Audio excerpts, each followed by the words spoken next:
శ్రీమాత్రే నమః. నమస్కారం. మా ప్రేక్షక మిత్రులందరికీ కూడాను ఉగాది శుభాకాంక్షలు. క్రోధినామ సంవత్సర ఉగాది శుభాకాంక్షలు. మా ఛానల్లో వస్తే ప్రతి కార్యక్రమాలని మీరు చూస్తున్నారు. చూడడం కంటే కూడా ఒక్కసారి లైక్ చేసి సబ్స్క్రైబ్ చేశారంటే మాకు ఇంకా ప్రోత్సాహకరంగా ఉంటుంది. మీకు ఎన్నో కార్యక్రమాలు మేము చెప్తున్నాం కదా, మాకు ఇచ్చే ఒకే ఒక గిఫ్ట్ ఏమంటే మీరు మా ఛానల్ని సబ్స్క్రైబ్ చేయడం, మా ఛానల్ని లైక్ చేయడం. మీరు చేస్తూ మీ మిత్రుల చేత చేయిస్తున్నారు. ఇదే ఈ సంవత్సరం ఉగాది నాడు గురువుగారికి ఇచ్చే గురుదక్షిణ అనుకోండి. ప్రారంభిద్దాం. సద్గురు జ్యోతిషాలయం గత కొన్ని ఏండ్లుగా మాస ఫలాలన్నింటినీ కూడా ఇస్తుంది. ఈ సంవత్సరం కొత్తగా ఈ ఉగాది పంచాంగ శ్రవణం అనేది తర్వాత కూడా మనం చెప్పుకుందాం. అసలు ఉగాది అంటే ఏంటి, ఎందుకు ఈ ఉగాది చేయాలి, ఉగాది రోజే ఎందుకు పంచాంగ శ్రవణం చేయాలి, ఉగాది రోజే సంవత్సరం ఎలా ప్రారంభమైంది, అసలు ఇది ఎలా పుట్టింది, ఈ యొక్క కృతువు ఎక్కడి నుంచి వచ్చింది, దీనికైనా శాస్త్ర ప్రమాణం ఉందా అనేది మనం చెప్పుకోబోతున్నాం. ఇక్కడ ఉగాది అంటే ఏంటి, ఎందుకు చేసుకుంటారనుకుంటే ఉగాది అనేది ఇది కాల ప్రమాణంలో సంవత్సరానికి కాలానికి ప్రారంభమైనటువంటి అంశం కాబట్టి ఈ ప్రారంభాన్ని తెలుగువారంతా చక్కగా పండుగగా చేసుకుంటారు. ఇది ఉగాది అనేది కాలపురుషుని యొక్క పండుగ కాబట్టి ఇది ఉత్సవంగా భావిస్తాం. కాలం ఆవశ్యకత ఉంది. వ్యక్తి జీవన అవసరాలకు వీలుగా దాన్ని వ్యవహితం చేసుకొని ప్రక్రియలు అనేక విధాలుగా దాన్ని విభజించుకుంటూ ఉంటారు. ఎలా కాలాన్ని గమనించే విధానంలో వ్యక్తి విజ్ఞానం ప్రారంభమైంది. మనసే అన్ని కర్మలకు మూలమని గ్రహించారనమాట. మన తెలుగువారంతా కూడాను చాంద్రమానాన్ని ప్రమాణం స్వీకరించుకుంటారు. జ్యోతిష్శాస్త్ర ప్రకారము చంద్రుడు మనఃకారకుడు. చాంద్రమానంలో పౌర్ణమి నాడు వచ్చే నక్షత్రం ఆధారంగా ఈ మాసాల పేర్లన్నీ కూడా పెట్టబడుతుందన్నమాట. చిత్తా పౌర్ణమి నాడు వస్తే చైత్రమాసం, విశాఖ పౌర్ణమి నాడు వస్తే వైశాఖం. ఇలా రాని సమయంలో ఏ మాసం యొక్క పేరులో ఆ రోజు పౌర్ణమి రాకపోతే దాన్ని అధిక మాసంగా భావిస్తుంటాం. వైదిక మంత్రాల్లోనే ఈ మాసాలకు ప్రసక్తి మనకు కనిపిస్తుందంటే ఎంతో కాలానికి పూర్వమే సౌర చంద్రమానాల వినియోగం మన వారు చేసేవారికి మనకు స్పష్టత అవుతుంది. గ్రహాలలో ఒకసారి సూర్యుని చుట్టూ తిరిగి రావడానికి 30 సంవత్సరాలు పడుతుంది. గురుడు తిరిగి రావడానికి 12 సంవత్సరాలు పడుతుంది. ఈ రెండింటిని కనిష్ట సామాన్య గణిజం 60 కావడం వల్ల చాంద్రమానంలో సంవత్సరాలు కూడా 60 సంవత్సరాలుగా నిర్ణయించడమైంది. ఈ 60 సంవత్సరాలు మళ్ళీ మనం సంవత్సరం, పరివత్సరం, ఇడావత్సరం, ఇద్వత్సరం, అనువత్సరాలుగా భాగం చేస్తే ఇది పంచవర్షాత్మక యుగంగా చూసుకుంటే 60 సంవత్సరాల్లో మళ్ళీ 12 విభాగాలుగా కనిపిస్తాయి. యుగ్మం అంటే జంట. శరీరంలో కాళ్ళు, చేతులు మొదలైన కర్మేంద్రియాలు, చెవులు ఇలా మొదలైన జ్ఞానేంద్రియాలు జంటగా పనిచేసే స్పష్టమైన సమాచారాన్ని స్వీకరించగలుగుతాం. కాలంలోనూ రాత్రి పగలు ఆయనాల్లోనూ జంటగా కనిపిస్తుంటాయి. అదేవిధంగా అధిక మాసంలో జంట ఏర్పడే 5 సంవత్సరానికి కాలానికి పంచవర్షాత్మక యుగం అని పేరు పెట్టడం జరిగింది. ఆ తర్వాత కాలంలో యుగం అనేది జంట అర్థం నుండి కాలార్థంగా మార్చబడింది. ఉగాది అంటే ఇదే ఉగాది. ఇది కాల ప్రమాణంలో సంవత్సరానికి కాలానికి ప్రారంభమైనటువంటి అంశం. ఈ ప్రారంభమైన తెలుగువారంతా చక్కగా పండుగగా ఆచరిస్తారు. ఆ రోజే అనేకమైనటువంటి శుభ కార్యక్రమాలు నిర్వర్తిస్తాం. వసంత ఆగమోత్సవ వేడుకల్లో నిర్వహించే ఈ ఉత్తమమైనటువంటి రోజు ఎన్నో శుభసూచకాలతో కోరుకుంటామన్నమాట. అనేక ధర్మ గ్రంథాలు, వ్రత గ్రంథాలు ఉగాది నాడే వైజ్ఞానాన్ని తెలియవలసిన పనులు కూడా నిర్దేశించారు. దీనికి ఎలా ఉంటుంది అంటే ప్రతి గృహంలోనూ ధ్వజారోహణం, తైలభ్యంగ స్నానం, నవవస్త్రాభరణం, దమనేన బ్రహ్మపూజనం, సర్వాచాత్కర మహశాంతి, పౌరుష ప్రతీతం వ్రతం,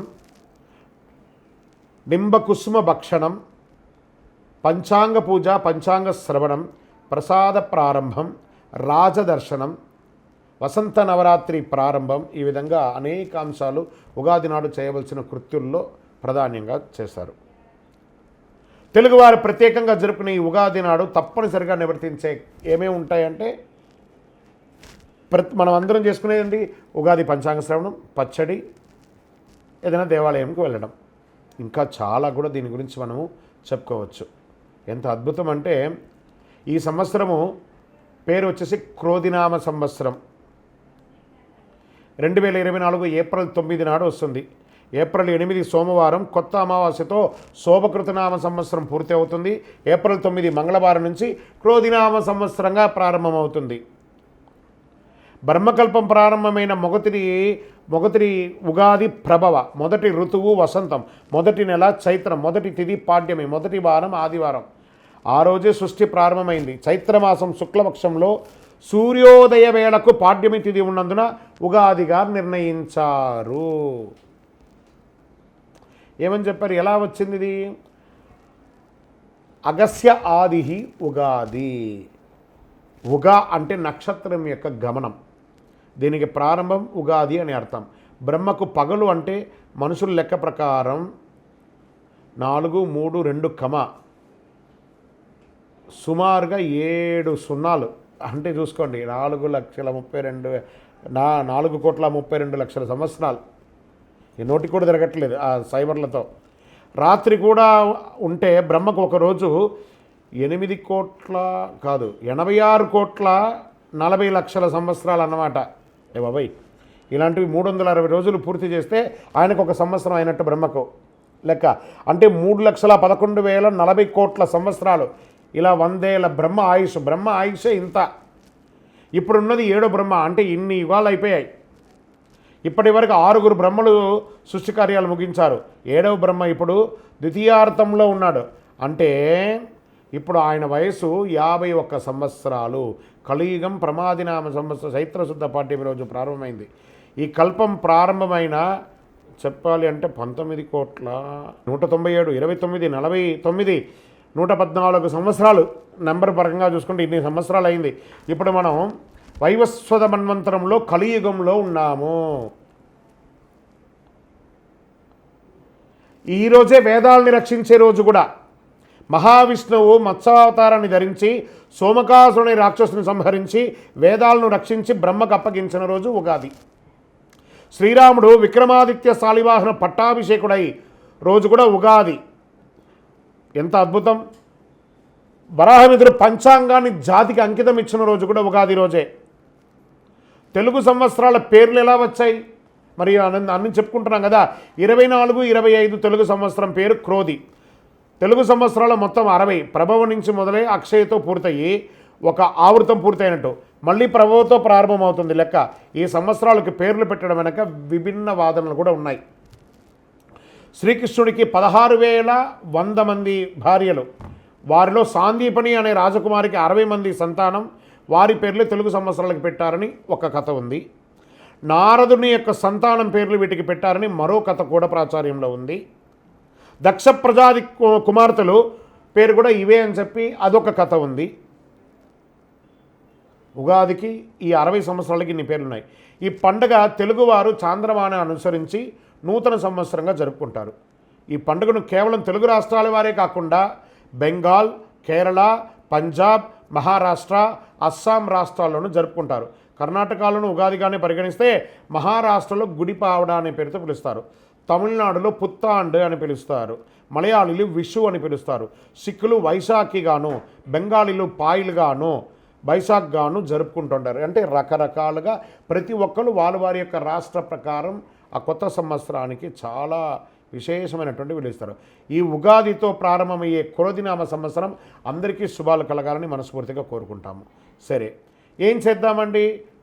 ఆ రోజు చేసే ముఖ్యమైనటువంటి మేము ఈరోజు ఏమైనా ఉగాది రోజు ఏమైనా చేయాలా? ఉగాది రోజు ఏమేమి చేయాలి? తెలుగువారు ప్రత్యేకంగా జరుపుకునే ఉగాది ఇక్కడ ధనిక పేద చిన్న రాజు పేద అని లేదు, ప్రతి ఒక్కరూ జరుపుకుంటారండి. తెల్లవారుజామున సూర్యోదయాత్పూర్వం నిద్ర లేవడం, తైలాభ్యంగన స్నానం. చిన్నప్పుడు మీకు అందరికీ గుర్తుందా? తల్లి మన నానమ్మలు అమ్మమ్మలు అంతా నూనె పెట్టి శరీరం అంతా నూనె పెట్టి మనకు మసాజ్ లాగా చేసి పెడుతుంటారు, ఎండకు నిలబెడుతుంటారు. అలాంటిది సంవత్సరం పొడుగున చేయకపోయినా కనీసం ఉగాది రోజు ఇది చేయాలి. మంచి నువ్వుల నూనెతో మంచిగా నూనె పెట్టుకొని ఎండకు నిలబడాలి కాసేపు. తర్వాత చక్కగా స్నానం, సీకాకాయతో స్నానం, టెక్నాలజీ ప్రకారం షాంపూ వగేరాలు. ఇంకేం గొప్పగా కనబడుతుందంటే పంచాంగ శ్రవణం కనబడుతుందంట.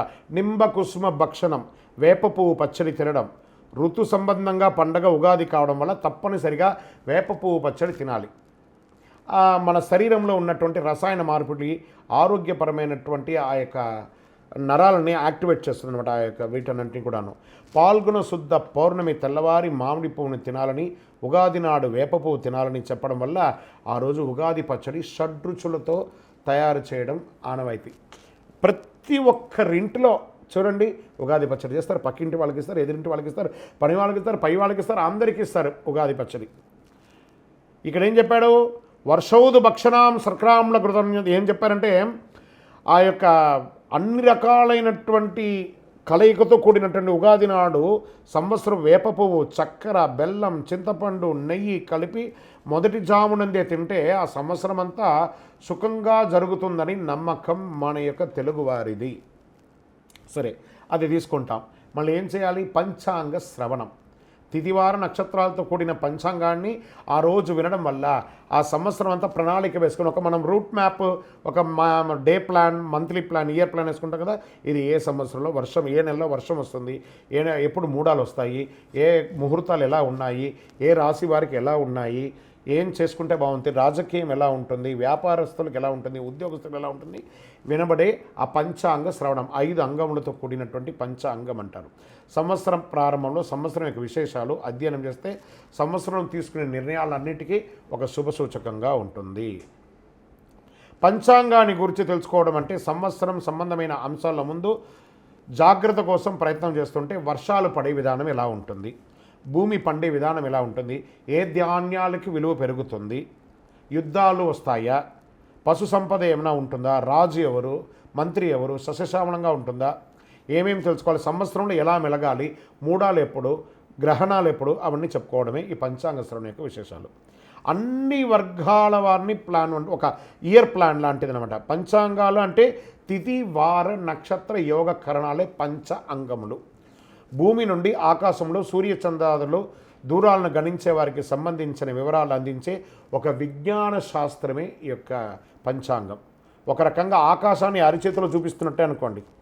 వర్షం పలానప్పుడు పడుతుంది, ఈ మాసం ఇప్పుడు వస్తుంది, అధిక మాసం ఇలా వస్తుంది, గ్రహణం ఇలా వస్తుంది, ఇవన్నీ కూడాను అరిచేతిలో చెప్పడమే ఈ యొక్క పంచాంగం. అది ఎటు అనామతిగా చెప్పడం కాదు, లెక్కతో సహా వేసి చెప్పడం అనమాట. ఇది దీని ఆధారంగా మన నిత్య నైమిక కార్యక్రమాలన్నీ కూడా నెరవేర్చుకుంటాం.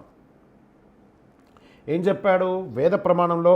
తిదేశ శ్రేమాప్నోతి, వారాద్ ఆయుష్యవర్ధనం, నక్షత్రాద్ హరతేత్ పాపం, యోగాద్ రోగ నివారణం, కరణం కార్యసిద్ధించ, పంచాంగ ఫలముత్తమం. అంటే కాలవిత్కృతిమాన్ దేవానుగ్రహా లభతే అంటూ తిథి శ్రేయస్సును, వారం ఆయుష్ను, నక్షత్రం పాప నివారణను, యోగం రోగ నివారణను, కరణం కార్యసిద్ధిని కలిగిస్తుంది. ఇవన్నీ వింటే ఈ పంచాంగ శ్రవణంలో బ్రహ్మ ఆయుర్దాయం మన నిత్యస్ఫూర్తి అంటుంది అనమాట. ఆద్య బ్రహ్మ ద్వితీయవరార్తే శ్వేతవరాహ కల్పే వైవస్వదమన్మంత్రే కలియుగే ప్రథమే పాదే అస్మిన్ వర్తమానిన వ్యావహారిక చాంద్రమానైన స్వస్తి స్త్రీ క్రోధినామ సంవత్సరే చైత్రమాసే శుక్లపక్షే ప్రతిపద్యాం. ఈ సంవత్సరం ఏమొచ్చింది? 9వ తారీఖున వచ్చింది, మంగళవారం నాడు వచ్చింది 2024. ఈ క్రోధినామ సంవత్సరం అంటారు దీన్ని. 60 సంవత్సరంలో ఇది 38వ సంవత్సరము. ఇది బాగా గుర్తుపెట్టుకోవాలి అందరూ కూడాను.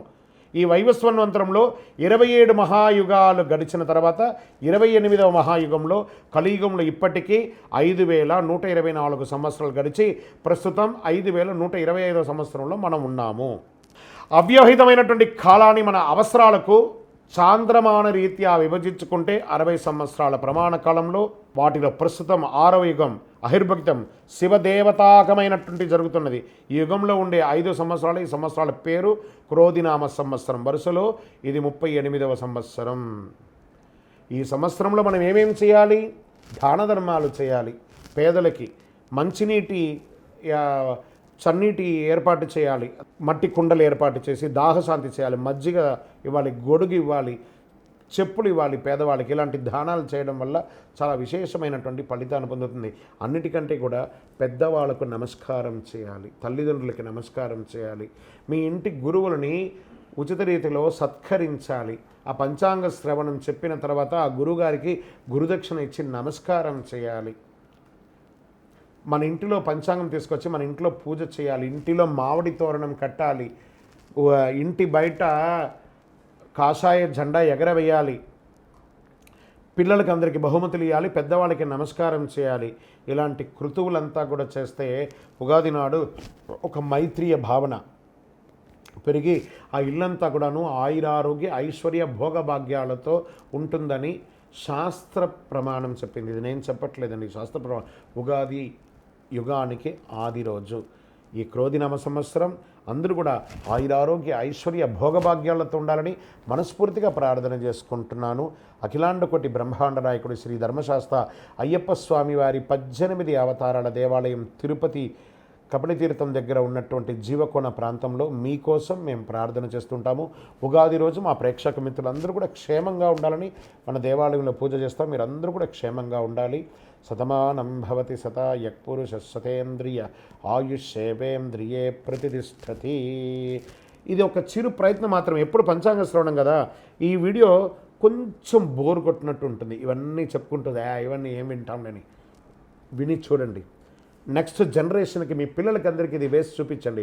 ఇంత గొప్పదా పంచాంగ శ్రవణం, దీనికి ఇంత కష్టం ఉందా, ఇలా వచ్చిందా ఉగాది, ఇలా చెయ్యాలా అనే ఒక నానుడి కోసమే ఈ యొక్క వీడియోని కొత్తగా మన యొక్క టీవీ ద్వారా దీన్ని మనం ఇంట్రొడ్యూస్ చేస్తున్నాము.